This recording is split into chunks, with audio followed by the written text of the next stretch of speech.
What's good, First Church? I hope you had a great week. I sure did. I'm so thankful for my wife slaying it last week. Kristen did a great job. She killed it. She's bold. She's a lion. Everybody's like, well, that woman's just so sweet and meek and mild. I'm telling you what, you should argue with her because she is strong and wild. Woo! And, I love that she doesn't care about the prevailing winds of culture. She cares about the Word of God. And she tells me all the time, John, nations will rise and fall, but the Word of the Lord will stand forever. And it was a great message. You know, at our church, we don't just want to be seeker-sensitive, shallow, expositing Scripture verse by verse, Greek, Hebrew, whatever, and spoon-feeding people like, oh, did you know that? No, I didn't.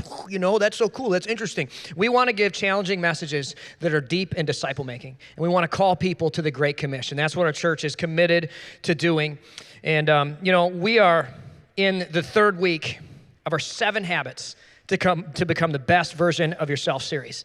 And this series is all about applying habits to actually grow our faith. I don't want you to just know your faith. I want you to grow your faith. And I want to see people go from being new in faith or young in faith or not a huge faith to fully devoted followers of Christ through this series, through applying the habits in this series. I want to welcome online Jasper County Jail, DeMont Wheatfield, and Hebron. We love you guys. Welcome to church.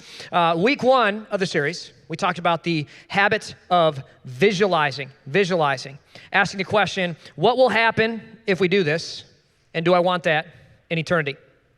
2 weeks ago, we talked about the habit of peacemaking. Matthew 18, we talked about applying peacemaking. This week, I've got a really important habit. You're going to like this habit. It's an important habit. Now, the last habits have been really obvious. This one is not obvious.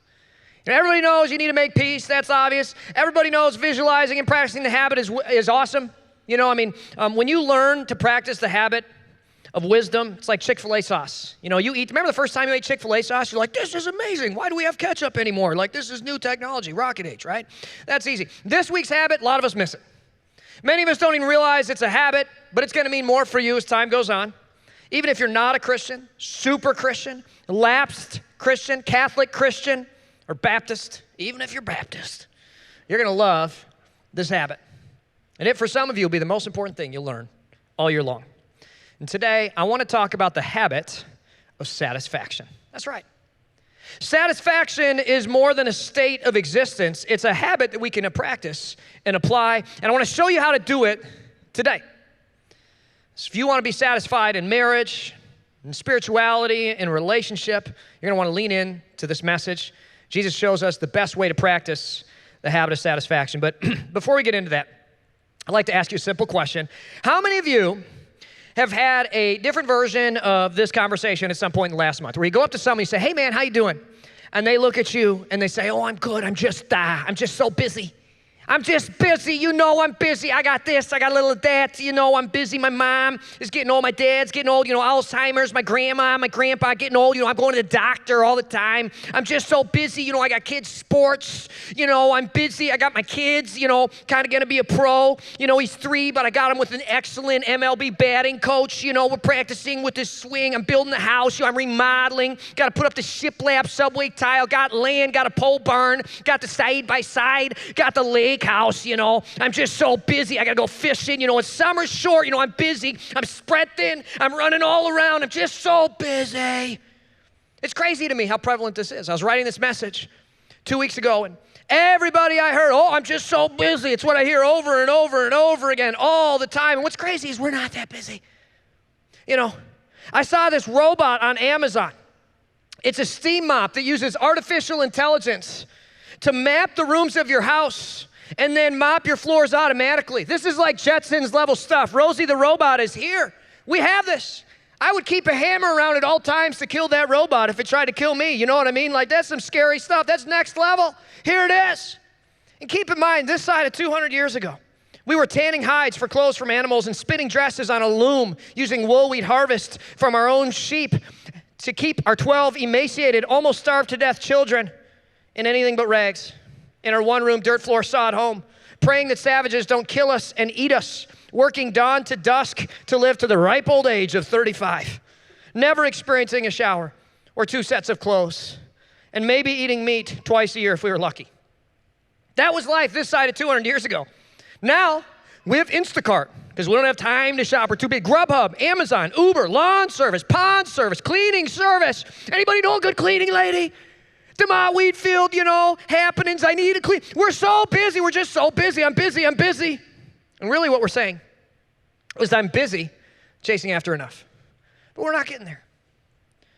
When people say I'm busy, what I hear is, I'm not satisfied yet. We have it all. I'm just not. Our life feels incomplete. It feels spread thin. And what's crazy is our bellies are stuffed. Our homes are full. But our hearts and our lives, they feel empty. Why? Because we don't know how to properly practice the habit of satisfaction. How'd we get here? When I was a kid, I used to, every night before I go to bed, I'd go sit in my dad's lap. And I'd ask him the same question. I'd say, Daddy, tell me what it was like when you were a kid. And it's amazing because when he was a kid, 7 years old in the year 1959, in the heart of golden era post-war America, he would tell me about it. It was so different. And starting at the age of 8 or 9 years of age, him and all his friends, they would go on the boats all day long, which is crazy. In Indiana, we have these asinine laws that say kids can't drive boat till they're 16. Are you guys nuts? Like, what is wrong with this state? We need boats, They can't. Kids would play all summer long. Mom and Dad would say, well, just, put some dirt in it and go out there and stop whining. Go outside. I don't want to hear from you until dinner time. Their family was small. They just had 5 kids, itty-bitty, tiny baby boom family.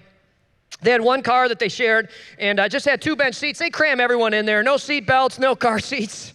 Just put the baby in Grandpa's lap. He can hold the baby and drink a beer while driving. That was the world. I'm not saying that's good. That's just what it was, And they did 3 things. They went to church. Grandma had bowling league on Tuesday nights, and Grandpa had Lions Club on Thursdays. That was it. They had no kids organized activities. No sports league, no little league, just homegrown Sandlot. Great movie, by the way. Ghost in the Graveyard. Kick the can. That was it. And my dad, in that era, figured out how to game the system. This is so cool what he used to do. He went to his best friend, Chucky Helms' house at dinner at 5 p.m. because Mrs. Helms served dinner at 5 p.m. But then him and Chucky figured out they could go to Doris Hill's house, my grandma's house, at 6 p.m. And they could get dinner again. And 2 servings was gaming the system because there was enough food, but there wasn't too much. So they got 2 servings. There was no obesity. There was just enough food.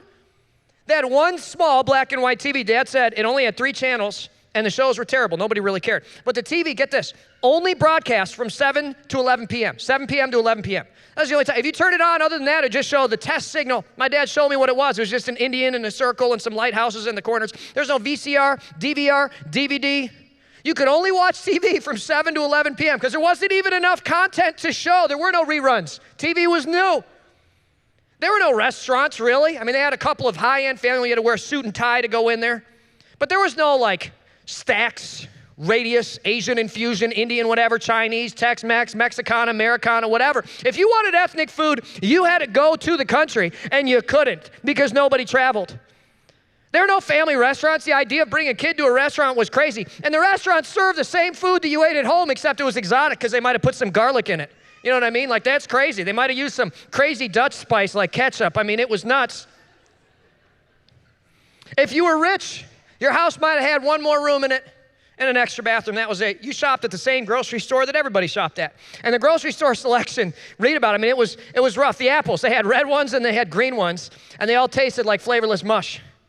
There were no, what do we have today? Pink Ladies, Honey Crisp, Unicorn Flesh, or whatever zombie apocalypse apples that they're serving up nowadays. Apples without a core, apples without seeds. How are they breeding these apples? You know what I mean? What are they doing to make more if they don't have seeds? I don't even want to know. It's probably PG-13. My grandfather, true story, read every book in the library. There were no more books. You could self-publish a book. They were all made by a printing press. Gutenberg, put the deals in. He read all the books. So he resorted to literally reading the dictionary because what else was left? There was no fishing tournaments, no golfing, whatever. It was just cards with friends. There's this game that all the old people will play. Some of you have heard of it. It's called bridge. All the old people get together at night, and they play bridge, and then their kids would play in the yards. There were no gyms. Everybody just worked, came home, played bridge, rested. That was it. And in life, there are really 3 things you had to do. This picture that I brought in, this represents all your time in life. Okay? This is, a day, a week, whatever. These are the minutes that you have, the life that you have in life. And there were 3 things you had to do with it. First off, there was staying alive, work, life. And this side of 200 years ago, this used to be the whole picture. Everything that you did had to, this was everything. Just staying alive was hard. But by the 1950s, because of refrigerators and lawnmowers and appliances and, American prosperity, this shrunk down to the size basically that it is today. It doesn't take that much. And what you do is, you'd work, your 40 hours a week, and you take your life and you pour it into that. And the next thing that we had to fill was church at that time. 70% of America went to church every week. It used to be on Sundays you go to church twice. Remember that? We got a 6 p.m. service. You should come. It's great. Same as it is in the morning, but it's good. It's great. I preached that one good because it ain't on camera. I can say what I want. But, that was a big deal. Faith was a big deal. People would always, you never miss. You go every week, 52 Sundays a year. Then there was leisure. And everybody always had time to relax. This was a big deal in post-war America. People would relax. We'll play some bridge. We'll relax. We'll chill. We'll watch TV as a family. We'll do whatever, right? That's what they did. Those were the three things that Americans did. And because most people just had these three little things to do, they had an excess of life. They weren't spread thin. Life was full. Life was good. If you ask someone how they were doing, they'd say, I'm doing good. They weren't busy. They were good. They were living the American dream. And you think about this generation, you think about these people, they're called the greatest generation, raised in the Great Depression, fought in World War II, saw horrors we couldn't even imagine. And they get back and they have a relaxed life with life left over and they think, thank God, house, kids, car, family, faith, America. This is what we fought for. We're full, we're satisfied. And what's really interesting is despite being a mostly war-traumatized generation, having seen horrors that are unspeakable, anxiety was low, depression was low, suicide was low, divorce rates were low, crime was low. What changed? Are we worse off now? Why are we so busy? Why are we unsatisfied? On a material level, life hasn't gotten worse. On a material level, life has actually gotten much, much better by almost every measure. Yet we feel much less satisfied. In fact, by most other measures, life is worse. Self-professed life satisfaction, much lower today. Suicide rates, depression rates, divorce rates, addiction rates, all worse, some of them much, much worse. Here's the thing. And this is big. Technology has actually given us much more opportunity. Life has given us more opportunity today. The problem is we still haven't found out a way to make the picture bigger. You still only get 24 hours a day, 7 days a week. And the big problem is what we've done is we've added a bunch more jars. You got your summer hobbies. And this is a big one in Indiana. Summer short pasture, we got to do it. We got to do summer hobby. We got to go camping. We got to do our thing. We got to summer hobby. We have to go because, they've got to go to Door County. We got to go to Pierogi Fest. Kill me, pierogi. If I have to go to a festival that smells of sunscreen and angry people, I just want to die. Like, honey, can I rip my toenails out one by one? I'd rather do that than go to this festival. Oh, you want me to go? Okay, I'll do it because I love you. But I mean, this is the worst. We've got screen time. Holy smokes, this is a big one. I didn't know about this really until I discovered TikTok.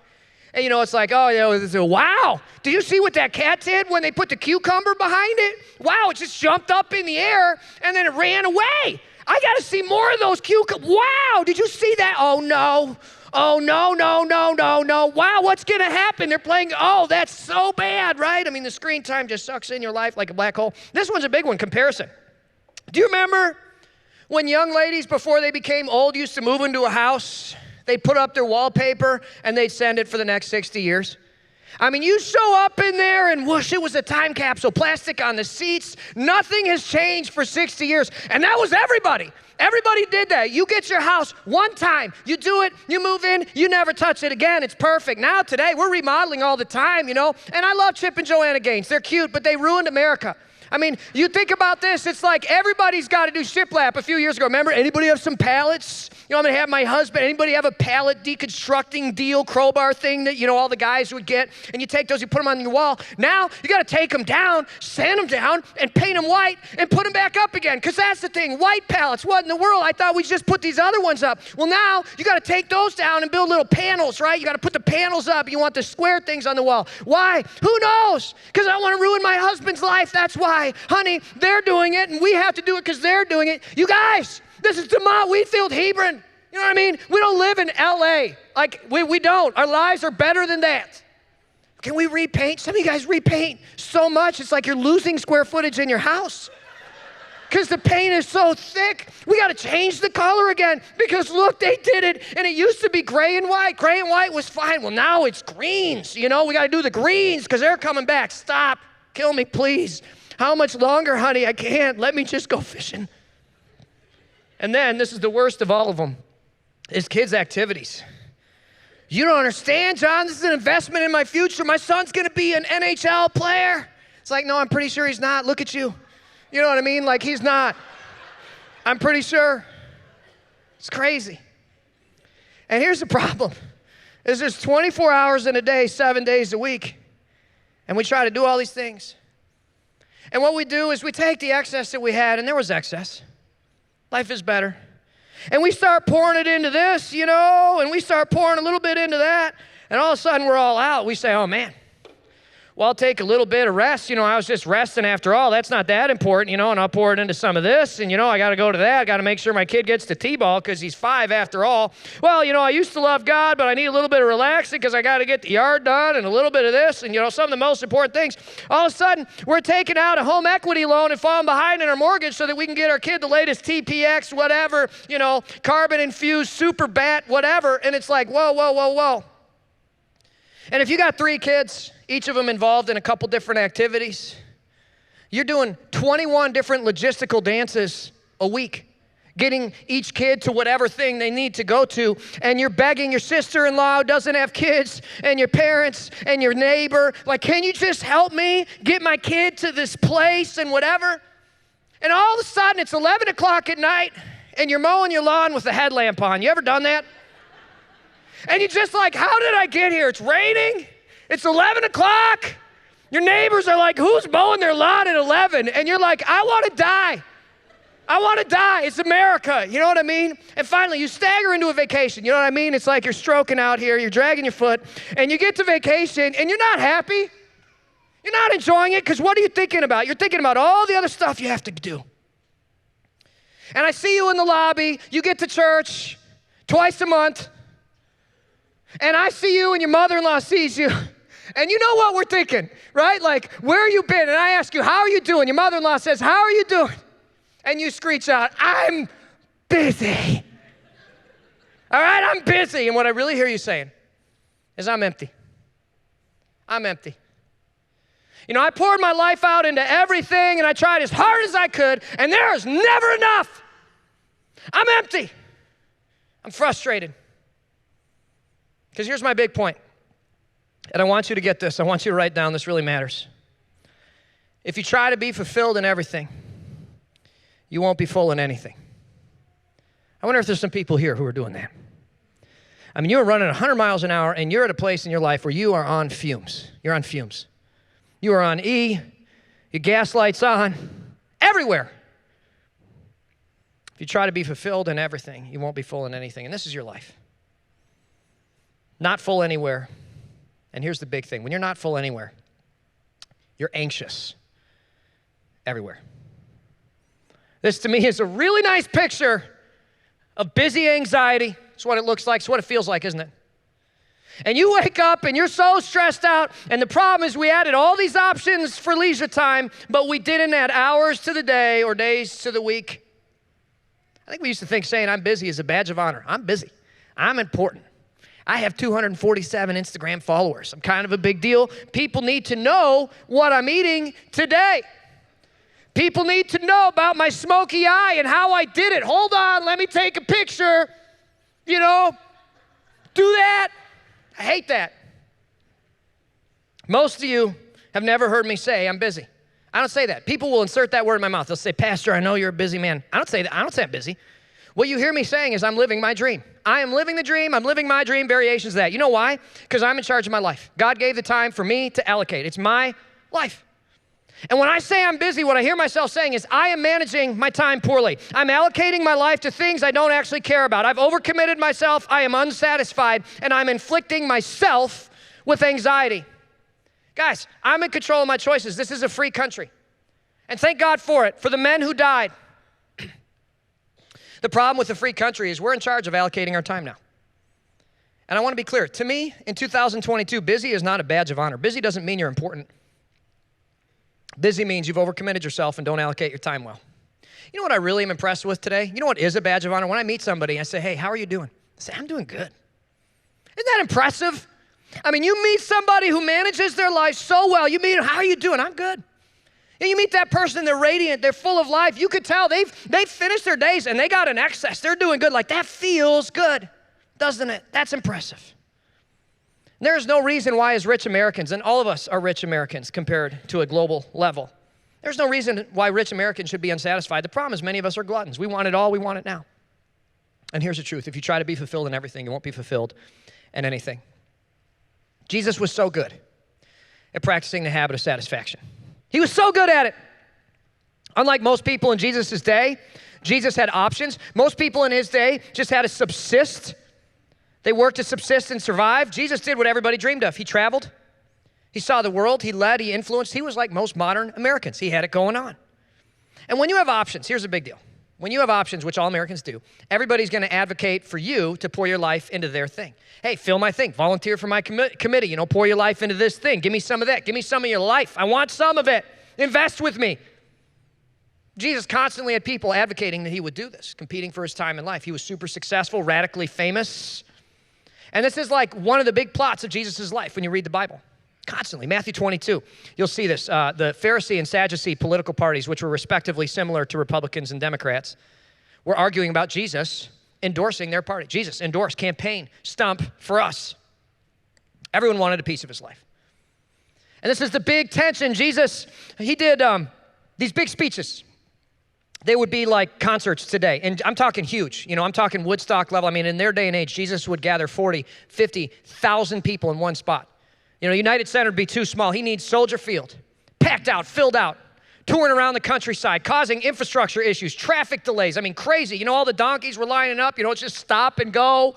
It's crazy. And everybody was like, Jesus, come hang out with us. A lot of the stories in the Bible, Jesus preaching, obviously, Sermon on the Mount, big concert, but then there's also another tension. After the concert was done, everybody wanted Jesus to come to their house for dinner. Come to my after party, and all these rich, famous, powerful influencers wanted Jesus to come over. And these are after parties you die to get into. Kind of after parties where, the big bouncer with the beard, and the sunglasses and red rope letting people in, music flashing lights behind, everybody's there. Everybody wants to get in, and everybody's like, Jesus, you come in, come to this party, the stuff we get FOMO about. The stuff we really want to show on the gram, like here's where we're at, no big deal, hanging out with so-and-so. Everybody famous was there. Jesus would go to some of them, but just as often, he would not. He would only go if he had the time. Most of the time, he said, I got to prioritize what's most. You know what Jesus prioritized? Was his relationship with God the Father. You can see this, Matthew 14:23. It says, and after he had dismissed the crowds, he didn't go to the after party. He didn't give in to the FOMO. He went up on the mountain by himself to pray. When evening came, he was there alone. Yeah, alone, that's a thing. Mark 1:35, before daybreak the next morning, Jesus got up and went out to an isolated place to pray. What does that mean? Jesus went to bed early so he could get up early. Guys, some of you, go to bed. You know what I mean? Like, go to bed. Please, put your phone down. Go to bed. Get up early. Early bird gets the worm. Mark 6:46 says, after telling everyone goodbye, he went up to the hills by himself to pray. Luke 6:12, one of those days, Jesus went out to the mountainside to pray, spent the night praying to God. How tempting is it to hang out with our friends? Everybody's going to the Boundary Waters. Everybody, all my guys, all my buddies are going out. Everybody's going camping. Everybody's doing this thing. But Jesus said, no. Before I get caught in comparison, before I get caught in this other stuff, I have priorities. I refuse to not allocate my time to what matters most. I am not going to be spread thin. I'm not going to get caught in the comparison game. I'm not doing that. I'm prioritizing what matters most in my life. Luke 5:16 says, but Jesus often withdrew to the wilderness for prayer. I love how Jesus responds to the options of life. He never gives in to the temptation of busyness. Not coughing, just tickling my throat, guys. I lost my sense of taste and smell, though. I hope that's okay. Just kidding. Jesus practices the habit of satisfaction. When you read the biographies of Jesus' life, which are the books of Matthew, Mark, Luke, and John, watch how he practices the habit of satisfaction. He always fills up what he commits himself to. He never lets himself get spread too thin. And he keeps his priorities straight. And really, I see three things that Jesus does to practice the habit of satisfaction that I want to talk to you about. The first one, this is a big deal. Only fill what really matters and get rid of the rest. Early in our marriage, Kristen and I did not allocate our time well. We binge watched a lot of shows. This is embarrassing. You want to know what we watched? We watched Star Trek Voyager with Captain Catherine Janeway. They got lost in the quadrant, the gamma quadrant, I don't know what quadrant, some quadrant, okay? Food truck road race, big one. Chopped, oh my goodness, who's gonna get chopped? We gotta know. We were addicted to that show. We read books out loud to each other, a lot of books. We read Percy Jackson and the Olympians. We read the whole Harry Potter series out loud to each other. We read the Ugly series, the Pretty series. We read Hunger Games, all of it, right? We went on hours-long walks together. We worked out, and I got no problem with working out. I enjoy working out, obviously. Look at all this, right? Obviously, only cardio. But we worked out all the time. And I'm talking like today, 30 minutes a day, 5 days a week is fine. But for us, we were doing like 2.5 hours a day of cardio. It was ridiculous. And it was so much fun. Pouring your life into these things is fun. It's so much fun. Camping, kids' activities are fun. Days at the lake are fun. But you know what isn't fun? Is being empty all the time and unsatisfied. And we filled our life with all these things we enjoyed, but we began to be unfulfilled and dissatisfied with the things that really mattered. And it's not that we ran away from them. We never ran away from God. We never, ran away from marriage and family. We never ran away from work. It's just we didn't have enough to fill anything. So we began to feel empty everywhere. Have you ever been at that place? Because if you try to fulfill everything in your life, you won't be full anywhere. One day I was sitting at my kitchen table, eating a bowl of cereal, okay? Some childish cereal, Cinnamon Toast Crunch, something dumb like that. I love Cinnamon Toast Crunch. I'm eating this, and I'm reading my Bible, because I'm just a godly pastor like that.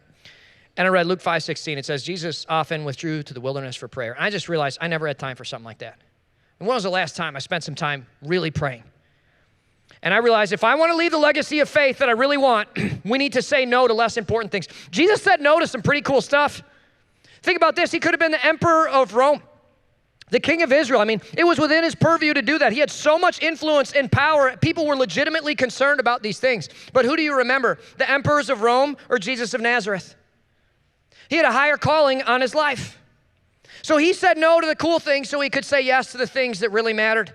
Kristen and I, when we thought about this, we said we need to make a change. Our feelings of busyness and dissatisfaction were our own fault. Our lives were our own to live the dream. So we started to take responsibility for our dreams. We started feeling what really matters, and we made some changes. We got rid of TV. I don't really do movies except for at the movies for church. My kids watch fewer than 10 shows or movies a year. And I let them, I'm not legalistic about it, I let them watch a movie every now and then just so they can stay relevant. We did that movie Encanto the other day, or that, we don't talk about Bruno, guys. Like, that is a catchy song until you've heard it for the 1,000th time. I never want to talk about him again. Do you understand? Ridiculous song. No. But no, we made changes in our life. We want life left over. I quit watching sports after we got married. I was addicted to sports. I was a fanatic, not a fan. It didn't make my life better. It made my life worse because guess what? Your team only wins like never if you're a Minnesota fan. You know what I mean? Like, it's just ridiculous. But we eliminated things so we could have stuff left over. We decided our kids were going to love God first and each other second. That was our priority. We wanted God and family. So we say no to 95% of play dates and parties for our kids. And not every family can do this because not every family has 4 kids. You got 1, 2, 3 kids, maybe you can't. But my kids are close in age. They have a play date every day with each other. And what are they going to be grateful for later in life? Their 3rd grade best friend or their lifelong relationship with their siblings, right? So that's what we prioritize. And they get along like, once in a blue moon. And it's fine. Most of the time they get along. Yesterday it was a train wreck. But we say no to most kids' organized activities for them. Kids' organized activities are fine. If you want to do it, fine. I'm not saying it's bad. You can do it, drama, sports, whatever. But for our life, we want it to be closer to our kids than their coaches and teammates. We value that. They're our blessing. And let's be honest. Look at my wrists. I'm not raising pros. You know what I mean? Like my kids aren't going to be linebackers or anything like that. With our life the way that it is, we chose to fill what matters most, and we got rid of the rest. We said, hey, we're going to take our kids, we're going to pour into what really matters, and we're going to get rid of some of these activities we don't need. Number 2, don't be wasteful with life. This is a big deal. I think for so many of us with our lives, we're just sloppy. We wake up in the morning, and a lot of us are like, let's get down to business to defeat the Hun. We're doing this. I'm going to Tony Robbins this day. I'm walking across the coals, I'm waking up, I'm looking at my vision board with my sports car, my mansion, my money on it, I'm gonna do it. And then we open up our phones to check the weather, and all of a sudden it's like, I'll just scroll on TikTok for a little bit, and we just get wasteful with our time, just whatever, spilling stuff everywhere. We spend 3 hours and half the day doing stuff we don't care about, spilling it on the ground. I talked about this a while back. There's nothing wrong with screen time, phone time, whatever, but do what matters most first. Don't be sloppy. Life is a gift, and it's so short. So don't waste it, spilling it on the ground, being sloppy with it. Third thing, look out for compromises. I have no problem with exceptions. My family's not legalistic about exactly what we do. There's a time for exceptions, but exceptions can be bred into compromises. A lot of times we look at a little bitty shot glass of a commitment. It's just a little teeny thing, just an itty bitty thing. But that little thing can add up. Those little things add up. For me, a few years ago, the big one was weddings. You know, my kids, and this is one of the things, I love Indiana. There's just one thing I really, really don't like about it, and it's how short our summer vacations are. It's like they're so short here. We get 11 weeks. And one summer, I did over 20 weddings in the year, but all summer, every single weekend, I did a wedding. And if you pass, you do a wedding, you do the rehearsal on Friday night, you do the wedding all day Saturday. I work 6 days a week as it is, but because of these weddings, I work 7 days a week. And a wedding takes up a lot of time. And I realized that whole summer, I never had one off day. When my kids were off, I never saw them, never hung out with them. I was working my tail off. I did over 20 weddings for 20 weeks. I worked 7 days a week. And there were little compromises. Honey, we love this family. We'd probably go anyway. We do this thing. We got to go. I got to do the wedding. I mean, it's my job. I got to do it. I love them. I want to do it. But I was busy and unsatisfied. Whose fault was it? My fault. My fault. And I realized, man, I got to start enabling other people, lifting up other staff members. We got staff elders coming on so that we can all do this. And for my wife, it was her off day. Oh, John, we got to do this thing. Let's go to this festival, graduation, open house, party, fun. Let's host, blah, blah, blah, blah, blah. It was the worst. It was terrible. I mean, she loved it. I mean, I hated it, And that's what it is. And all of a sudden, you're at this place where you're busy, you're drained, you're dissatisfied, you're not filling your jars. Listen, being satisfied is not something that sneaks up on you when you have everything you want. It's a discipline that you make space for in your life. You don't need to feel busy. You can be satisfied, but you got to fill what really matters first. Get rid of the rest. Don't be wasteful with life, and look out for them compromises. Now, 2 challenges as I begin to wrap this thing up. First off, I want to challenge some of you guys to pour back some of the things that don't really matter in your life and say, you know what, I'm going to make some excess capacity. And some of you guys, you got big capacity. There's nothing wrong for some of you guys. You can wake up in the morning and work all day and just kill it all day. Some of you have that big capacity. That's great. I'm not saying there's anything wrong with having a productive life. But when you're at the place where you're overcommitted and undersatisfied, sometimes, you got to start saying, we're going to make some cuts. We're cutting some things. We got to pour back. Today, I think the biggest ones are kids' organized activities, number one. And again, there's nothing wrong with these, but I think really ask yourself, what am I going to care about for my kids later in life? Talk to some grandparents and see, what are you grateful for that you did with your kids? I don't know any grandparents who are like, you know what, I'm so glad that my kids are just absolutely slaying it financially, but spiritually, emotionally, and relationally are totally empty. I'm so glad that, we skipped church to get my kids ahead. I got them into Harvard, and I'm so glad that my grandkids have no spiritual legacy whatsoever in my life. That was great. I'm so glad that we're totally polar opposites, and I can't talk to them anymore. Nobody's like that. Nobody's like that anymore. I think any grandparent you talk to, you say, hey, what can I learn? They're going to say, hey, make sure that you give your kids a legacy of faith. Our lives are too good to feel busy and drained. The second thing I think that we overcommit to is an obsession with hobbies. I'm obsessed with hobbies. I get it. I love the lake. I burned 25 gallons of gas yesterday. I might have to sell my house. It's crazy. Listen, hobbies are fine, but make sure you're filling what matters most. Don't let a hobby become a god. Pour back what matters. Make some excess. Second thing I wrote down is live for what matters most.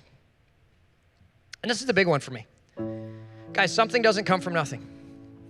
Intelligent design doesn't come from no intelligence. We know 100% that God is real. And we know that we will stand before him at the end of our life. It's not blind faith, it's informed faith. Archaeologically, historically, scientifically, we know that the God of the Bible is the one true God. And my wife and I have decided to pour our life back into this. And it's great, it's satisfying in this life. But here's what I really love about it. Matthew 6:19 says, don't store up treasures here on earth, where moths eat them and rust destroys them and thieves break in and steal. But instead, store your treasure in heaven, where moth and rust cannot destroy and thieves do not break in and steal. Here's the crazy part. Each day, every day, you wake up and God gives you a new pitcher of life, right? And every day, the jars are empty again, and you got to refill them. You got to refill them. But this is what's crazy. Each day, everything you pour into all these other things, it goes away. But the stuff you pour into faith, the stuff you pour into God, you get to double dip in that. Jesus makes your life better on earth, but he also allows us to store this life up in heaven. There's some way that this life is given twice in heaven. You get to multiply your life twice over. That's worthwhile. And here's a big problem. Here's a big problem. Is most of us, we don't think about it, but someday we're going to run out of pictures. We're going to run out of time. And every day we wake up, and I really think that's the ultimate dissatisfaction in life. Why are we running as hard as we can, trying to I need more life, I need more life. Why? Because we know deep in our heart that someday we're going to run out of this. And we try not to think about it, and we try not to focus on it, but we're all going to die. And I hear people all the time say, oh, he was gone too soon. He was only 76 years old. Who saw it coming? I saw it coming. We are all going to die. Whether we're 26, 76, 16, we're all going to die. And if we weren't, why are we at church? Why do we care? Right? The problem of sin, the wage of sin is death. That is the big thing we need to address. That's the fundamental dissatisfaction in life. This is why we feel empty. And Jesus is the only thing that can address that. I love what John 3:16 says. It says, "For this is how God loved the world. He gave his one and only Son so that whoever believes in him will not perish but have eternal life." Unlimited pictures. And I think this is what so many of us are chasing after. We don't want to run out of life. Jesus is the only thing that can give it to you. So run to it. What are you filling with your life? I know there's some of you here today, you're running on fumes. You came into church on a wing in a prayer, and I want to encourage you to run to Jesus, to make Jesus your leader and forgiver. On your blue cards on the back, there's a box you can check, just saying, hey, I'd like more information about following Jesus.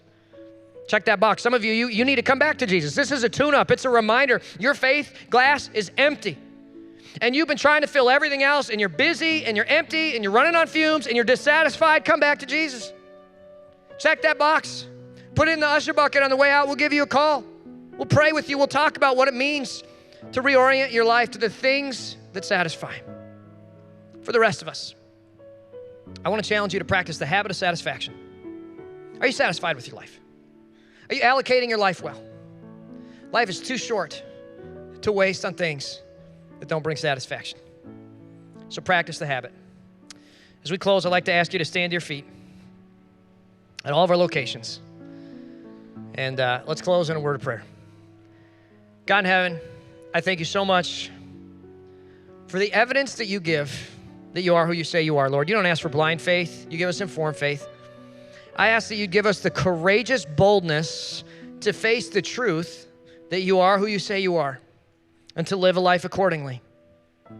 Help us to store up treasure in heaven. Help us to prioritize what really matters. Help us to live for eternal life.